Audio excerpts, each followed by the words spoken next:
I'm very happy to introduce the next session under the title of Reversing Perspective with our first speaker and with a keynote speech of the symposium, Rajyashree Ramesh. I am very happy that she accepted to be the first one to speak. It's quite a difficult task, challenging, also for the expectations that come with the title of the symposium. Rajyashree is a dancer and movement researcher. She was born in Pune, raised in Mumbai, Bangalore, living in Berlin since 1977. In addition to school and university, Bachelor of Science, she trained for several years as a solo dancer, Bharatanatyam Kuchipudi, graduating in 1972.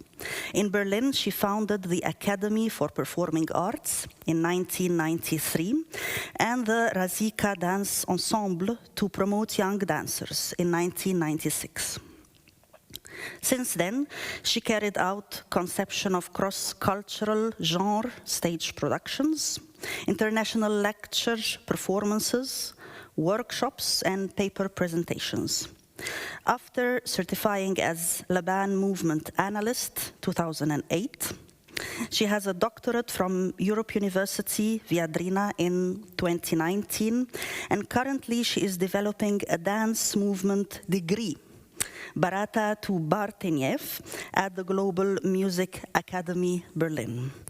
And today she will walk us through some of the most critical topics and terminology when it comes to diversity and the criticism of discrimination within dance forms. And I would like to welcome this speech as also a practice-based approach. I feel we rarely hear the approach and the experiences of dancers, and most of the time we give space more to academics or scholars of dance, while we really need to hear the voices of dancers and from practice-based approach. So Rajyashree, the floor is yours.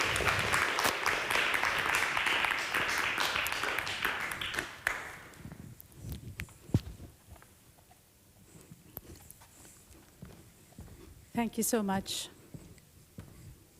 Nora. Reversing Perspectives. That is the title of today's presentation. What does that mean?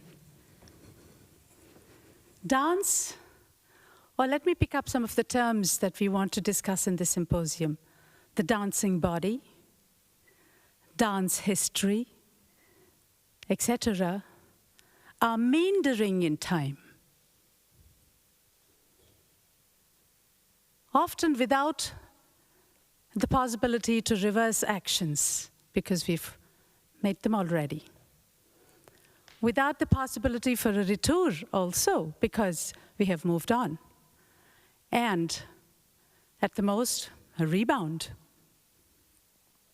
But within this meandering, there is need to approach these terms and concepts with a different note.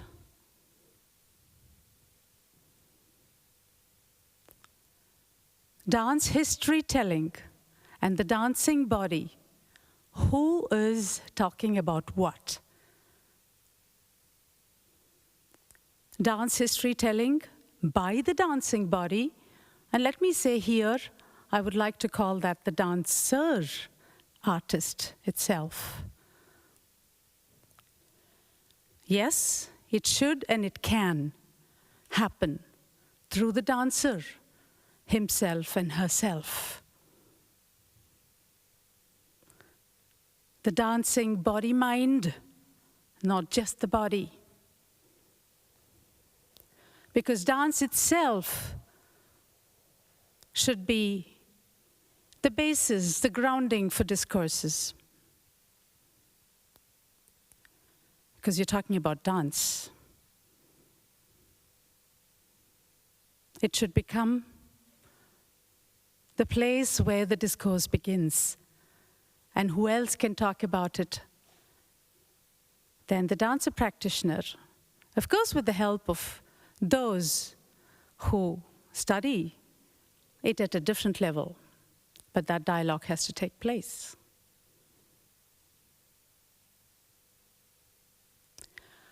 So, talking about dance can be a very long story, and I would like to focus on a few aspects. Dance history, not mine, I would be sitting here all night telling you about it. Not yours, because I don't want to talk about yours, but ours, together, that we can discuss. This brings us to the dancer, the dancing body, and then to dance discourse. Dance discourse that takes us beyond, and there can be a lot of things that can go beyond. Beyond what?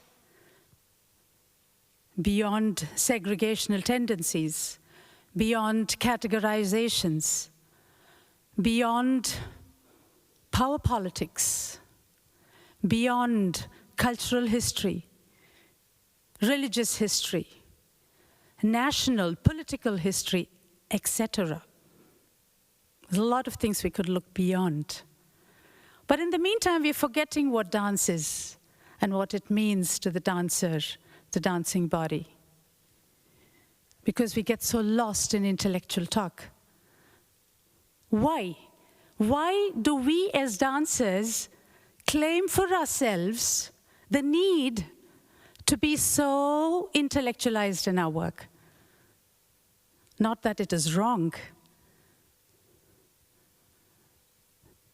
It's the body-mind that needs access.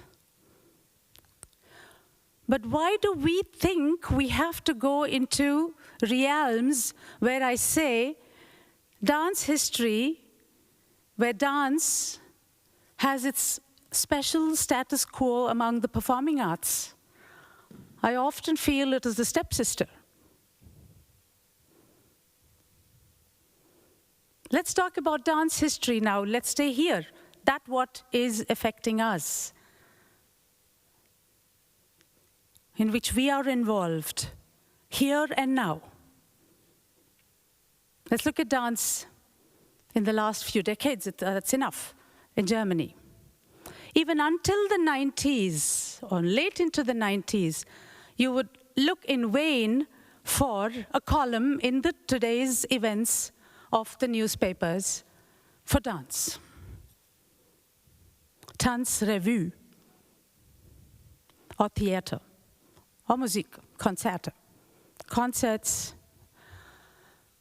For me personally, as a dancer, I would never know where to announce my performance for that day. And I would choose theater because I felt closer to that than Tanzrevue. But actually, it is none of these. Dance is everything of that, but none of these individually. Coming to a more contemporary notion. Now, what has happened? Last year, in the pandemic, for the lockdown, the corona measures, I looked in vain in the official notifications about what we need to do as dancers. And what did I read? There was just one word, Tanzlustbarkeiten. Now, somebody please translate that into English with the connotation it has. So I said, okay, who do they mean with that? Am I just lustern? Just, it's just lust that I've become a dancer? Later, in the later notifications, at least you would find under sports what we need to do in dance studios. So constantly, don't we find that? That is what it is. Look at the universities, the educational institutions. It is in the sports department, it's in the theater department, it is in the religious studies department, like a dance form like mine, the cultural studies department, in the gender studies.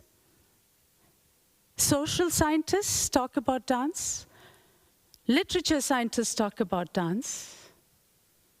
Where are we dancers?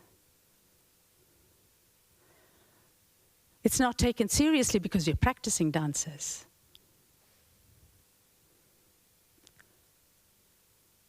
Then came the time around the millennium change where dance got its place. You'll all remember Tanzplan Deutschland came into being with millions of funds, acknowledgement, venues, institutions for higher education, etc. And now begins the story of that dancing other. The dancer artist who is the other. What happened? Yes, while dance got its place, everything that didn't fit into the label of contemporary began to decline. This could be my subjective experience, but that's not just I who experienced it, as my discussions with other co-artists of non-European origin were able to, what I could figure out from those discussions.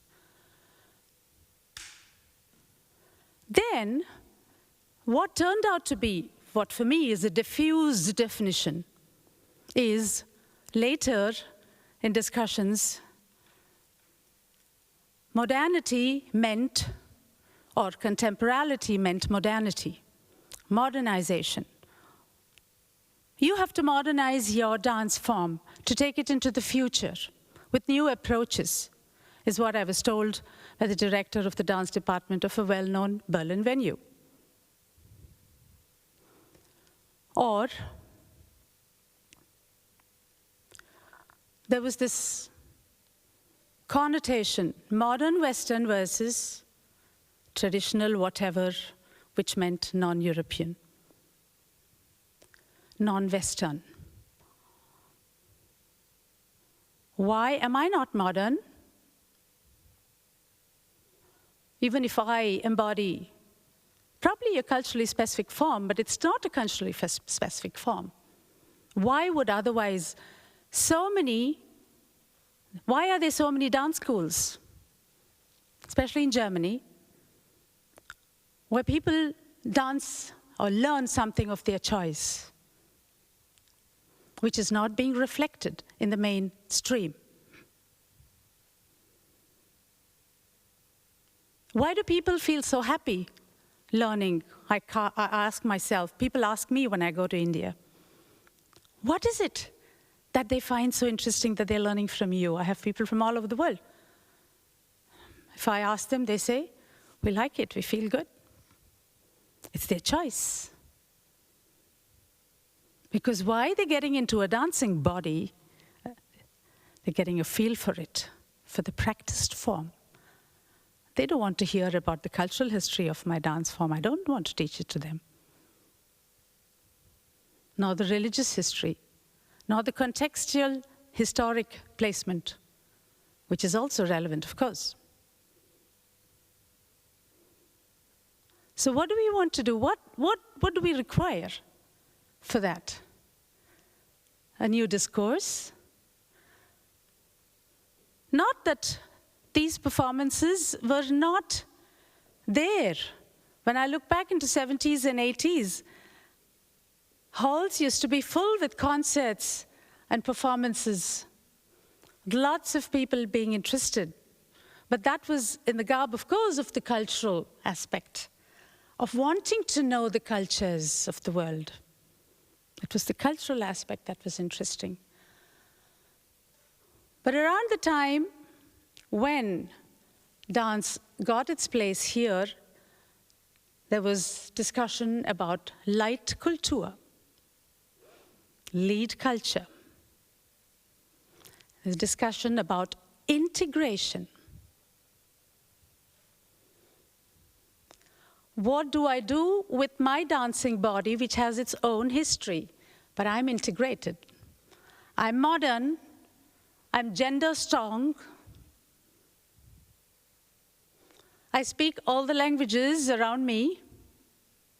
It's strange that I'm speaking all this in English because this is something that I've discussed always only in German.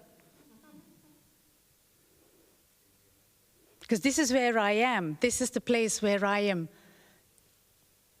situated and living and interacting with the people over here. And my dance has enabled me to interact with the people over here. It has opened my own, not that I grew up. So people would ask me, don't you feel strange living here and you have the freedom as a woman? No. I grew up multilingual. I was allowed to learn dance, that is itself a progressive thing. If I were here, I might have learned another dance form because I wanted to be a dancer. And that is what only a dancer can tell you. And many things that I'm saying about I here is not necessarily autobiographical. Some of you will resonate with what I'm saying. Many of you might not resonate with what I'm saying. You and I can share a lot if we move together rather than talk about each other. So the discourse matters. If the discourse was multicultural, and then suddenly somebody said multiculti is out, it didn't affect me. I was already a bit of everything. Integrated I didn't need another discourse on integration. And I was not wanting to be pushed into talking about the religious aspects of my dance. Because I said my discourse on it and my teaching is not Religionsunterricht. I want people to move. And I try to make them understand how to move in different ways because I have a rich form. I want them to know that there is a rich form in it, the dance form itself. And how many feel like that? How many dancers feel like that? So can we start a discourse that is different, that goes beyond? Not that all the rest of it, the cultural, the historical, the religious. In every region in this world, we all have those histories. We just heard how dance forms came to Cameroon. We have always borrowed from each other. The human being has been a migrant always. You look at religious studies, they'll tell you. Even religious notions were borrowed as people migrated and lived with each other. So why are we today in the 21st century having perspectives on dance, which I say sometimes, I feel, are in the 19th century? Not that Germany has a colonial history. I don't want to take the discourse into colonialism. It doesn't interest me whether it is colonial, post-colonial, pre-colonial. That is just a window in the history of dance and anywhere in the world, and in my own country as well. I disagree if that is going to be reduced to that.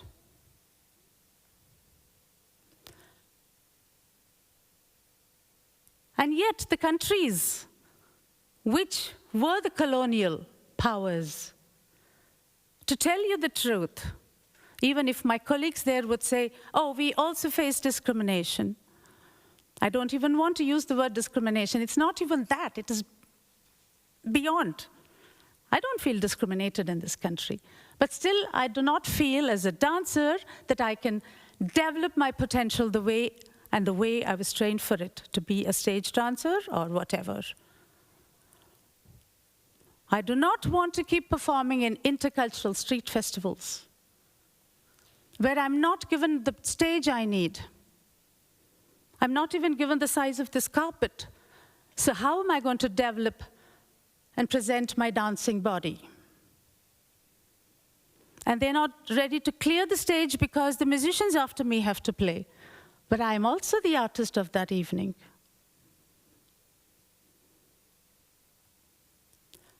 I'm expected to perform on sand, on stones. Would a ballet dancer do that?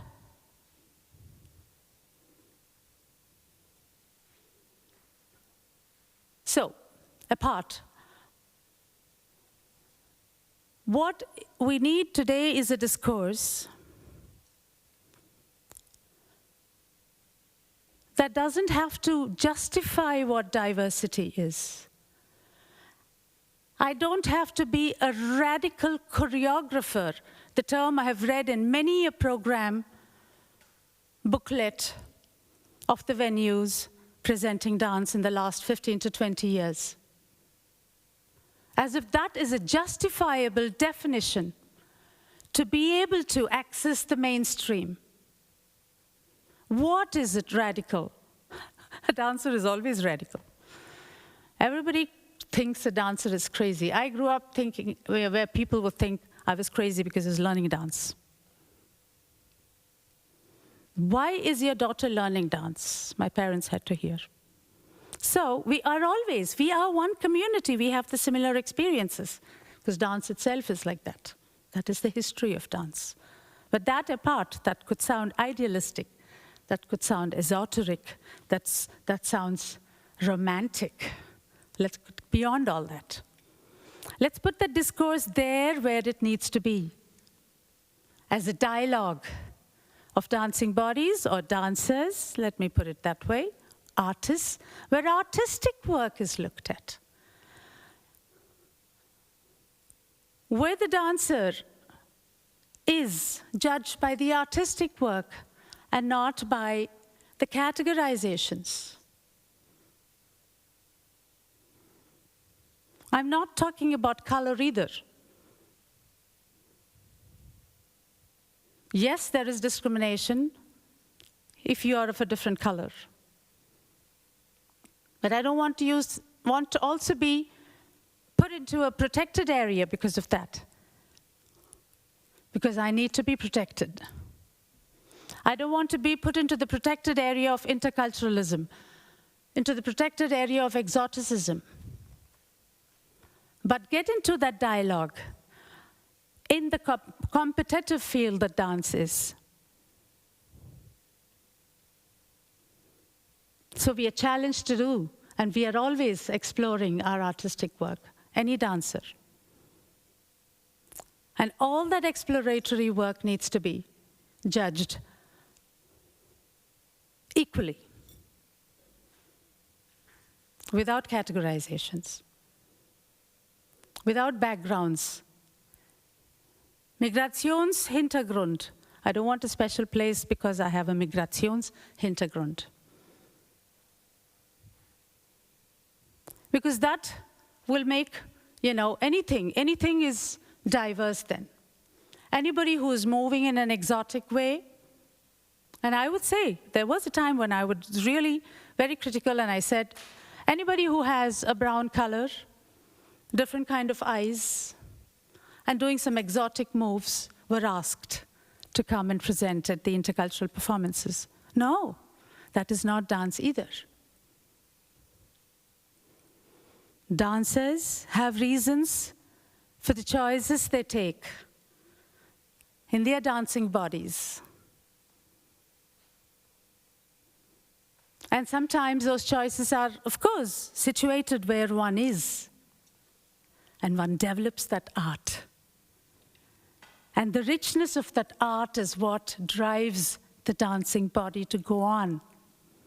The dancer, the artist to go on. I do not want to deny any of those richnesses.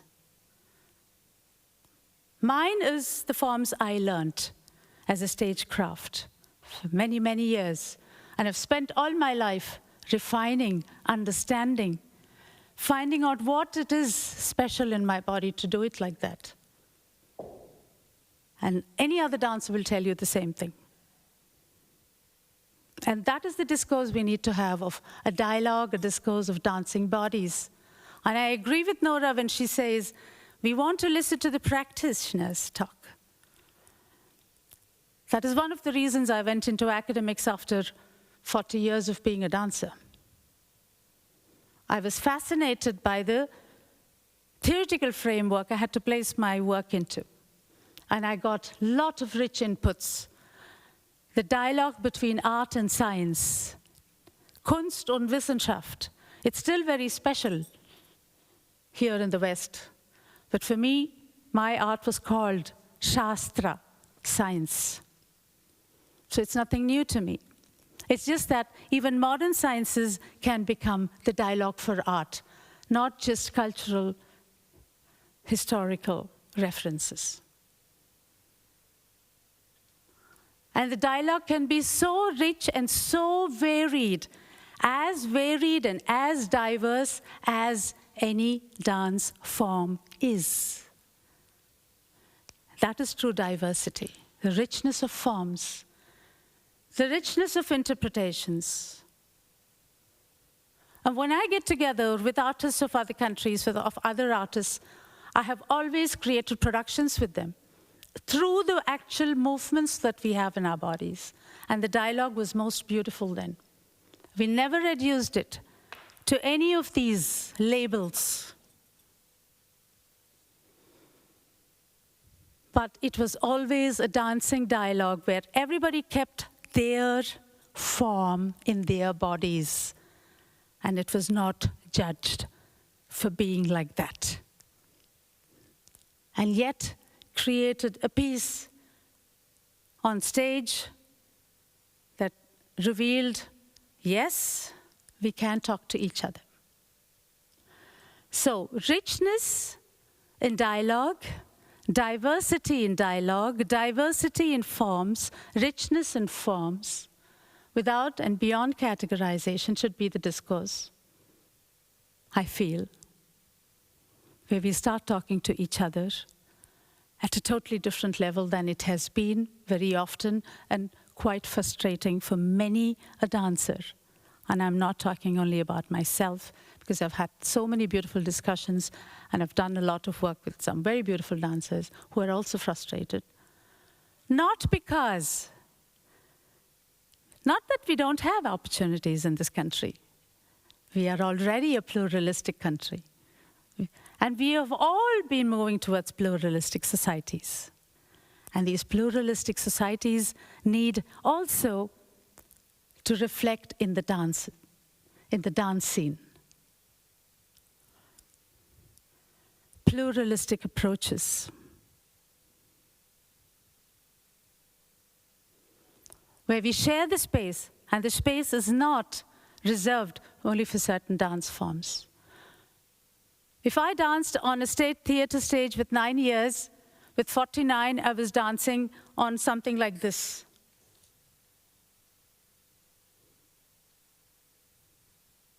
But I can't dance because I can't move that much. I can, of course, I can try site-specific performances we can do. We're exploring. Yet, every dance is a performing art. Yes, it needs its stage. Every dance is education. Yes, it needs its institutions. Every dance is beyond just the body. There are minds behind it, there are emotions behind it, and they all need to be taken into consideration.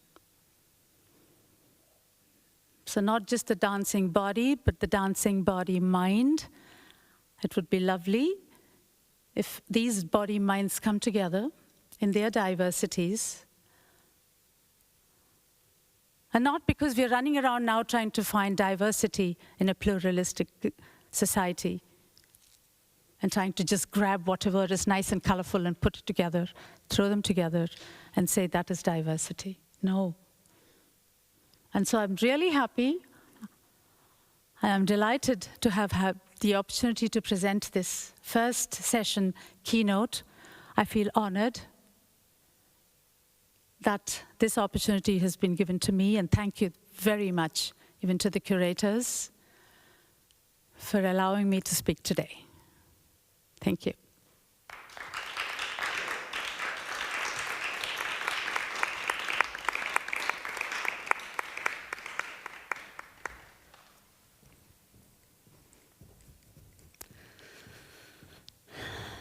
Thank you, Rajyashri, and maybe please have a seat.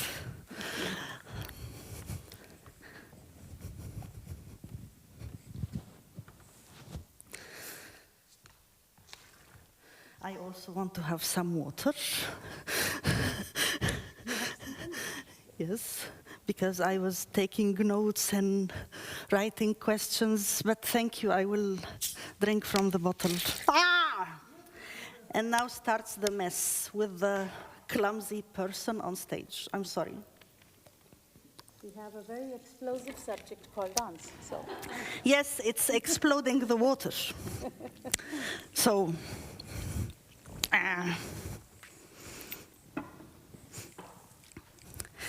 wow. So, thank you for questioning the questions even.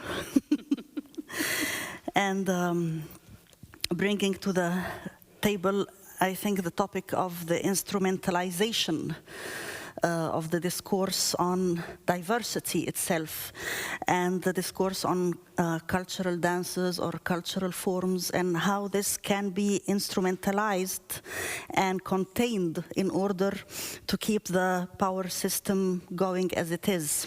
Mm-hmm. It's quite a critical point, how to express ourselves and to seek a kind of equality, while also taking care that what we create and say is not instrumentalized still by the power and by the authority of institutional forms, so that we end up serving again the same kind of hegemony and hierarchy.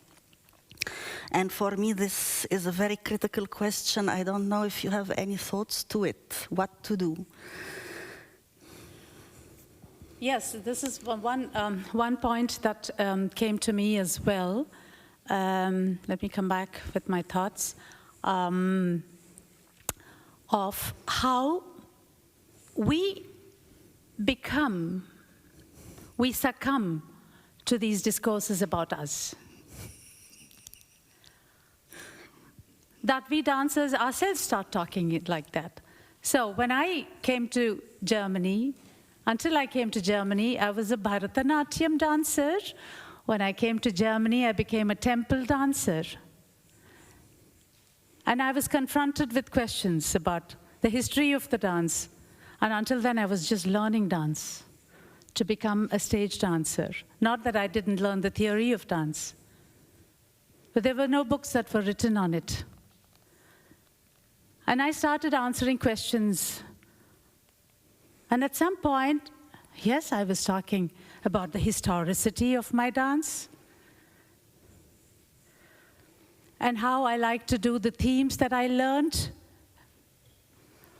But then they would say, but we don't understand those God stories, so we don't understand what you're saying. And everything you do with your hands and your face has a specific meaning. And I would tell them, yes, that's the meaning, and I do this with this hand, and I do that, and I discuss all these things. And then I realized at one point, no, I'm not all the time having only one specific meaning for every movement of mine. It is not a codified language. And one day I was listening to the discussion. This was the Dance Congress in, I think, 2003 at the House of World Cultures. There was a panel on codification and decodification. And one question went through my head at that moment. Who codified it that I should decodify my form? Or any Asian form or any other form needs to be decodified? That was the first time I started asking these questions. And I said, yes, we should be careful that we don't pick up the same terms and define our dances the same way. Today I say it is not a codified form. Who codified it? I didn't codify it. But every dancer at that moment, there is something I want to thematize and present in an embodied way, corporeally. I do have to need a code, just like a word. I need a concept. My body does something specific at that moment, but that doesn't mean I'm doing the same thing again and again. It changes with context and content, but the form is beyond that. So it was the discourse on context and content, and we get lost in that sometimes. Yes, which brings me to say that dance, even if it is coming from an ancient tradition, an ancient civilization, it is transforming all the time. Yes. And that each act of performance is alive and a lively act of its own time and embodiment. And this is good news for me, because then the word folklore, which I feel I am surrounded by when I talk also about Egyptian belly dance, which is also a colonized word, but I have to use it to explain what I'm doing. It reminds me that there is no such thing as a folklore that is not contemporary, that it is moving in time and space and moving with each body, so that eventually it is not really folklore, but the word folklore itself is an expression of colonization of the practice. And yes, it also brings what you also mentioned about modernity. And although not all countries are colonizers and colonized, but I also think that the idea of a Eurocentric or Western modernity was imposed on many societies, and that this is not only the result of actual territory colonization, but it is also the result of the dynamics of power and hierarchy within the global system of privilege and economy and politics.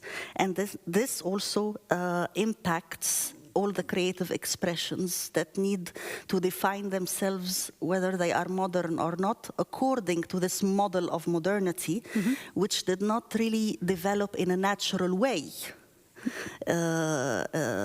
in those societies, which means that even if I'm creating something maybe in my own homeland, it could be seen by my local fellows there as not modern because it doesn't fit with the European concept. And this is, I feel, is very critical when our own consciousness is colonized by the perspective that others us. Oh my God, all those words in one very long phrase. But how then to look at the hybridity, Raji Ashri? The hybridity of forms across time and place and identities, and also with itinerant forms and migrant forms that keep also changing while going from one society to the other. And the Indian dance is also a very strong vehicle in impacting all the societies that it travels to.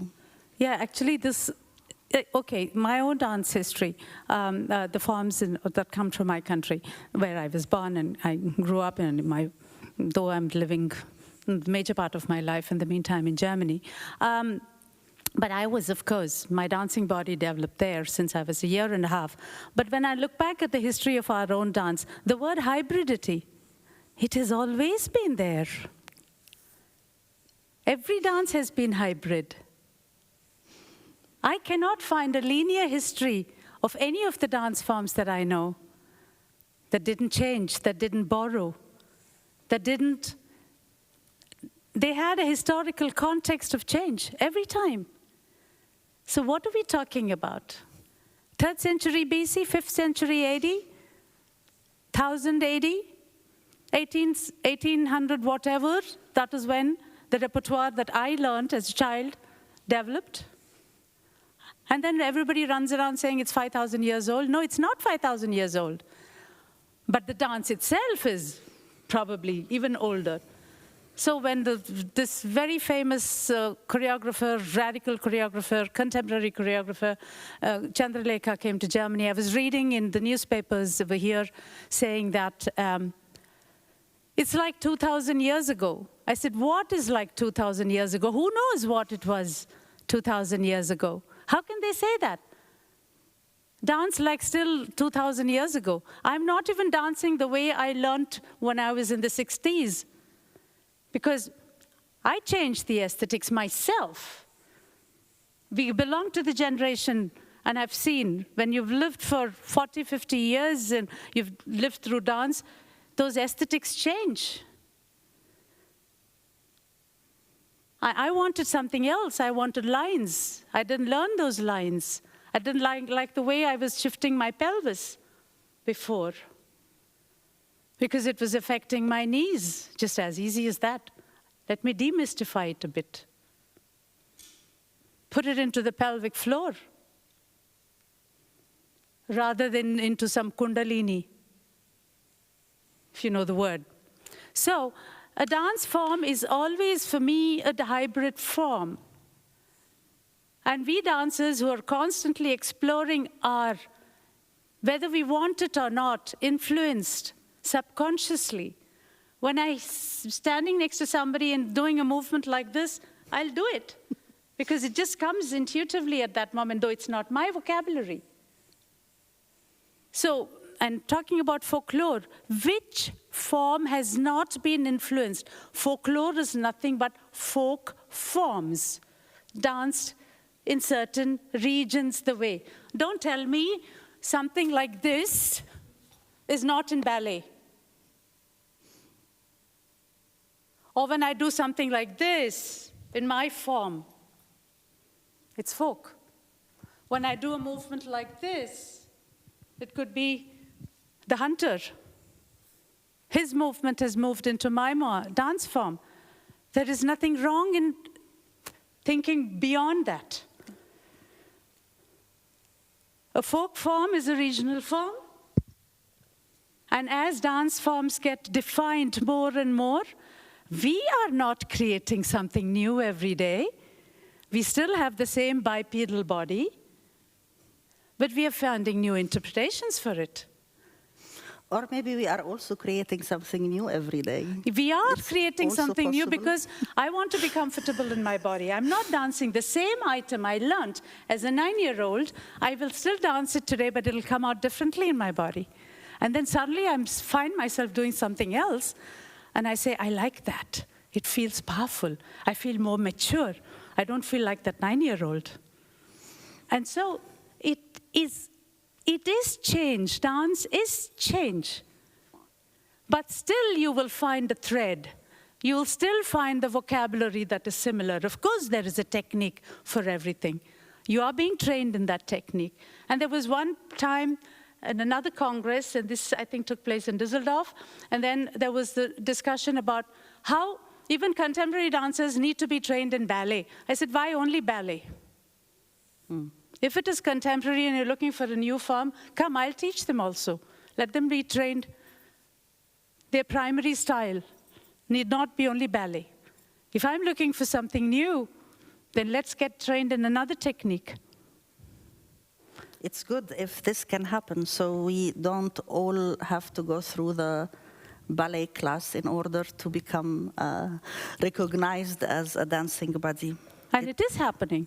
It is happening in the people I have trained. They've come from ballet, they've come from modern, many of them. And I have asked them to bring those forms in their bodies together. And it would be also interesting, because with your scientific background, to also have a look at the lack in the research field or academic studies about those choreographies coming from those different forms, and they are almost never present in understanding their technique and vocabulary and their choreographies. So also how to make space for that, and we need that. Therefore, how also to change the pedagogy or the education in order to embrace those forms from an artistic point of view, not only from social, political point of view. Artistic, yes, and that is the big word. And that is where there is the lack of accessibility. Yeah. It is in the artistic form that the lack of accessibility is. Not because there's a lack of accessibility in the discourse. The discourse is still continuing. but it's the lack of accessibility. And I would say also lack of visibility. Yeah. It is happening already. But is it visible? So accessibility and visibility, those two also go hand in hand. And this is happening already. I can present, today's session is not where I'll present a PowerPoint, but I have lots of videos of my dancers doing different work. And I have used that as empirical material in my research, in my doctoral research. And it was not about, yes, I was asked why I didn't take it from the cultural studies perspective. I said I didn't want to do it. I wanted the form to be seen. It has its cultural context, no doubt. It has its historical context, no doubt. But what can we gain today if we look at it with what we know today in a diverse, in a pluralistic society where we have seen lots of other things as well? I am not in my country doing my form in where I am embedded culturally. I have a different perspective that I bring. So if a colleague of mine comes from that country and talks about it, that perspective is going to be different. Yeah. I'm not training those bodies that are embedded there where one thinks this form is embedded. I'm training people coming from South America or Eastern Europe or Western Europe or Southern Europe or Asia or other countries of Asia. And all these bodies are different. And yet, yes, technique training is possible even in these dance forms. Yeah. And having to do technique, why should I justify or I not have a technique when others can talk about their techniques? Yeah. So maybe there is some necessary work still to be done within the circles of pedagogy, education, and also bringing forward the experiences of dancers, choreographers into the academic discourse and the discourse of education.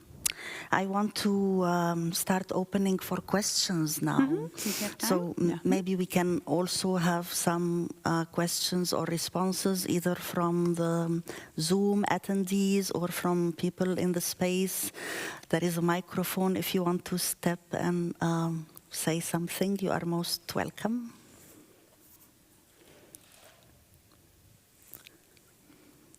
So.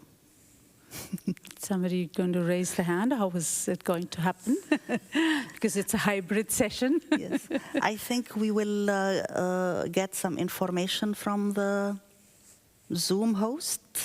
No questions yet. No questions yet. And from the people who are attending, there is a big silence. Oh, nice to see who is virtually who has joined us. Finally get to see some faces. Yes. Please don't feel overwhelmed by these topics. And I hope it resonates in some, even if it doesn't resonate in some. And we should not always consider it as being, oh my God, questions, questions, questions. We have to discuss questions. You might have an answer as well. Or suggest an action, yes, which would be also very welcome.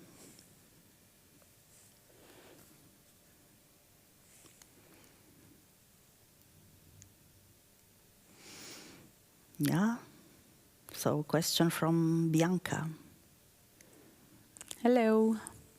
Hi. First of all, thank you so much for sharing your thoughts and your thoughts. I come from Indonesia, so I can relate a lot about having, let's say, a different moving body than what is seen as modern. But my question is now more in the pedagogy, because I am a dance mediator, and listening to Nora just comment about how the perspective of what modern is, that is rooted very deep in us subconsciously, especially in the youngsters that I work with, of what they relate with is mostly with the mainstream moving body, which is called for them what is modern.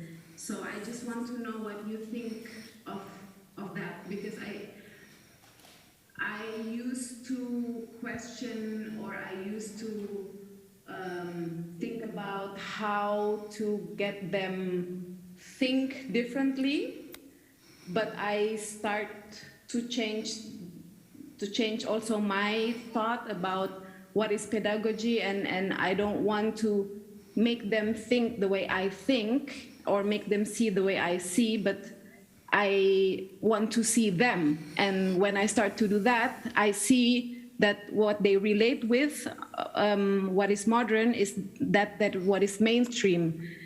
And I also think that it's just rooted very deep in the youngsters. And I just want to ask, how do you see that? Or what is your comment on that? Thank you.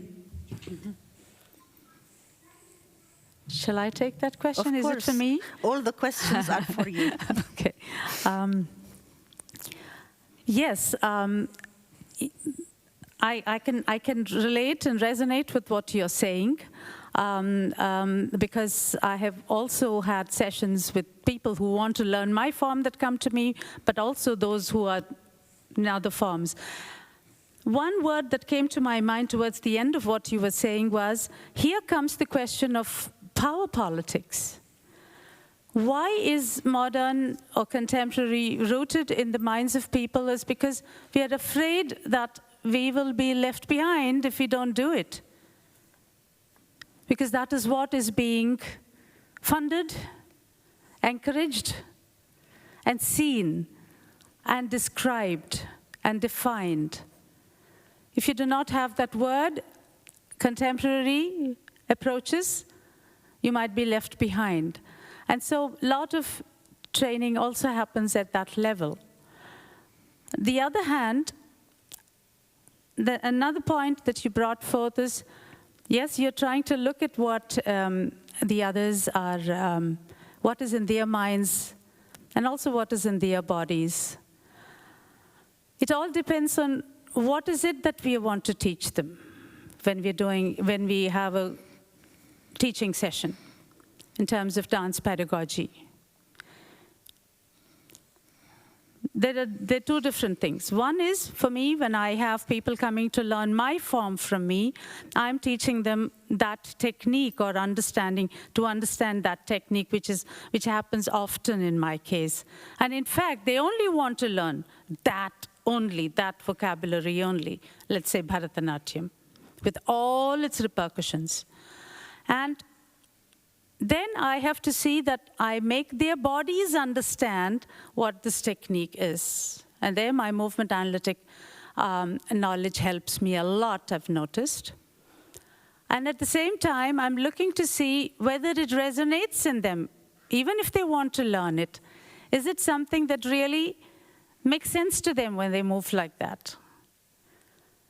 And how do I make, if they're interested in it, how do I make them feel comfortable with what they need to do? And that is where I have arrived at certain things that are there in our bodies already. And that's what I talked about when I said we all still have the bipedal bodies. Sometimes I have to break it down to a very universal general movement, and from there take the difference into, now do it this way, and now do it that way, and what is the difference you feel in your body? You have to take them through that awareness process. And there are, yes, people who are trained in different forms, especially, yes, in the modern forms. They're afraid to do certain things that I want them to do, because they've been told not to do that. Because then there is a problem in the technique. It's a kind of a conflict in the body. For example, the typical plie of ballet. Let's talk about technique. And I have also this kind of a stance in my dance. And I make them open their feet, because as a movement analyst, I know the ankles are important and they should open. They're afraid to do that because they have been taught not to open their feet so much, because if their knees are not going out, then the feet should not go out. And I say, no, look at the femoral rotation, and now try to do it. Don't be afraid of what you've been taught. And once that femoral rotation opens, they feel comfortable in it, and then that question goes, that they are afraid to leave the form they are in. So there are a lot of things. This is just an example. This way, there are lots of layers.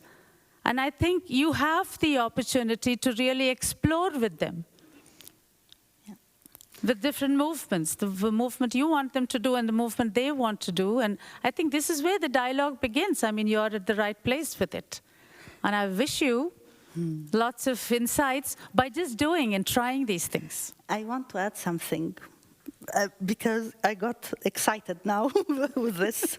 So, because I am thinking that when we work with dance or training, it is never only about dance. It's about the body and the history of the body and what it means. And so it's within the intersection of many, many things, social, psychological, but also I feel we need to challenge the normality, what has been established as normal.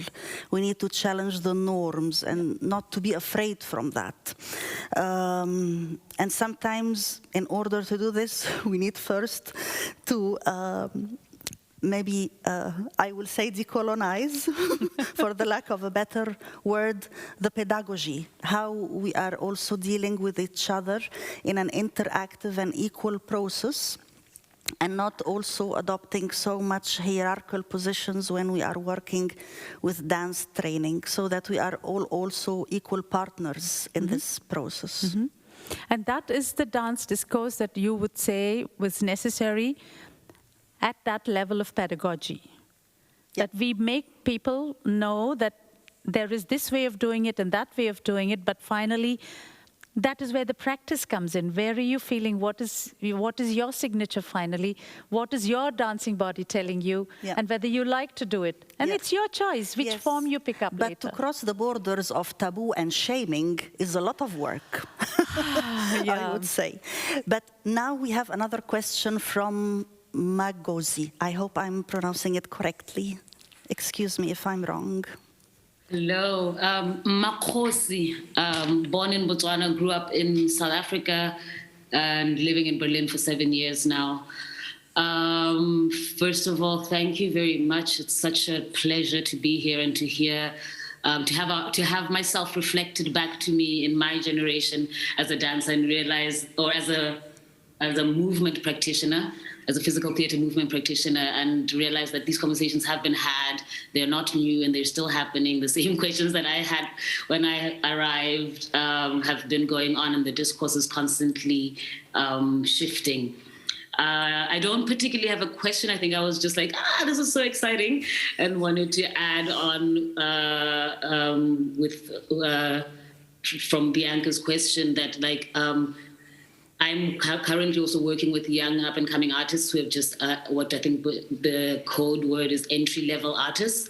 And they are also constantly asking or looking towards me with discourse words, with all of these big contextualized words. What does this mean? How do I get to do this? And I love the idea that it's asking them to listen to their body to add to the conversation. So in a way, I say to them, I cannot put on you what I know, but I can show it to you, and then you can tell me how does it feel in your body, and how do you move, and then you can let me know, and I can put that in going, this is what it is, actually. This is what the new hybrid is, or this is what the contemporary dance is, or this is what, because I can show you how I learned what I learned when I was doing my bachelor in movement and choreography 16 years ago. But what we're doing in this room right now is not that, possibly because I have been living in Berlin for 7 years and I dance in techno clubs, and I also dance in ballet classes, and I also go and dance in these different contexts. And it is really about questioning, now my ankles are doing this, what I have to now renegotiate how I'm standing in order to achieve a certain movement. So that it's not this, and I had to say to my teilnehmerinnen the other day, I do not doubt that they are intellectually trained. I do not doubt that they have got all of the discourse that they sit with in all of these different institutions where it's wissenschaftliche blah, blah, blah, or da, da, da, da, da, da. I said, wow, this is amazing. But now, because we're all in this room and we are the diverse group of BPOC, what we do have, everybody knows how it is to be. Auf Deutsch, jeder weiß, wie es ist zu sein. My teacher, one of my teachers, Maria Scaroni, once said to us that the earth supports us all equally, you know, so we are all standing on it. And now we just negotiate how we move. And that is the contemporary dance art form, or that is the mainstream, you know. I guess mainstream would say if you're on Instagram or if you have multiple followers. But if you go, where is my filter? You are the mainstream. You are the actual thing that you're seeking out because you've been in your books and now we're going into the dancing body. Yeah. Thank you. Thank you. Thank you. And I think we can go immediately next to Eva Balzer, my dear friend and collaborator. Hello, Eva. And the one who introduced me to you, Rajyashree. So what a great surprise. Thank you so much. Yeah, it's really lovely to listen to you. I just thought to bring in one thought from a wide perspective. I have trained with Rajyashree for many, many years. And I know how much the discourse and the trouble of feeling we are not able to change the words and the discourse, how much this is sometimes difficult. And I just felt from also a wide perspective, what needs to be done is to, as a white practitioner, to perceive that there is some grieving work, some Trauerarbeit to be done, to understand that something has been also taken from us the way we were educated, to fit into a certain way of what contemporarity is, that this process has taken something, it has done harm to all of us. And I feel that things might change better if we accept that we need to do some work of grief and opening, and that this is a painful emotional process. And it can. This can only. It's not enough if we think about it as white people, especially because I feel when we listen, we feel, oh, we have to do things better, but also emotionally. Thank you. Thank you, Eva. We are all doing it. I think we all go through that process of change, emotional change, of grief, of anger. All these emotions come to us because we are trying to understand. Particularly when you start, as you say in Germany, you start looking beyond your Tellerrand. Right? Beyond your plate, beyond your navel center. And we always have that because it brings conflicts. It brings change. You have to let go. You have to be able to say, no, there is something beyond. It's not just me and my emotions. There's something beyond that I'm looking for. A larger picture. And that journey is, of course, full of conflicts. But we should be able to, you should also accept that emotional change. And that's very important. Yes, it is Trauerarbeit, if you want to call it that. But it is also a kind of a seeking within. And the dancing body is a sensitive body. And it gets very sensitive. There are times when I'm doing my own same movement that I've done for decades, and I'm not happy with it. And I feel miserable after that performance. So if it was during a performance it happened. And then there are times when I just want to do only that. It protects me. and it makes it easy. So all these are momentary, and that is where I think the contemporality is in that moment that we are dancing, we are moving, because there are changes happening there. And it comes and it goes. It's a fleeting moment, but it's a moment that is there, and that is, for me, the reality of the presence. Moving from the remote past.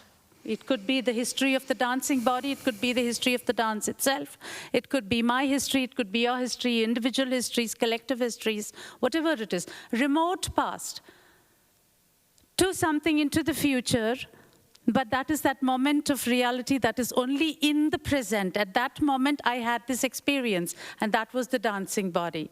And that is, for me, a contemporary experience. And it can change how I would act in the future. It shapes the future. So that moment is important for me. That moment, at that moment, if we would take that seriously, whatever the emotion is. Fantastic. So maybe we end with those lovely words. For me, emotions and future together. And please join me in giving Rajyashree an applause at the end of the session. Thank you. Thank you. Thank you so much. Thank you. Thank you, Nora, and thank you, all of you, for being with us, and for also, once again, giving me this beautiful opportunity to talk to you all. You take it, we don't give it to you. You take it, the opportunity. It's yours.